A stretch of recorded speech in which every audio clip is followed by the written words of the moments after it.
નમસ્કાર, હું શૈલેષ વાડે. આજે આપણે એક કેન્સરના પેશન્ટ છે અરવિંદભાઈ, એમને મળવા આવ્યો છું.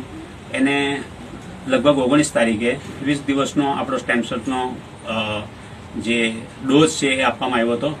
અને અત્યારે તે સમયે જે અહીંયાથી જે એમને દેખાય છે એ ખૂબ વધારે માત્રામાં એમને પરુ નીકળી રહ્યું હતું.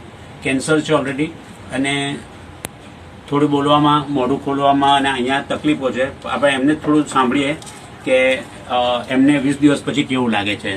તમને કેવું લાગે છે અત્યારે? સારું લાગે છે. આ જે તમારે અહીંયાથી પરુ પડતું તે ઓછું થઈ ગયું. બીજું એમ શારીરિક તમને સારું લાગે છે? અને પહેલા કરતા આરામ છે ને?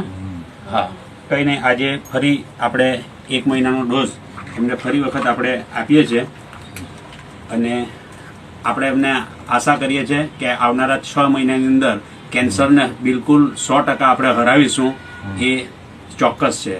થેન્ક યુ દોસ્તો. Thank you.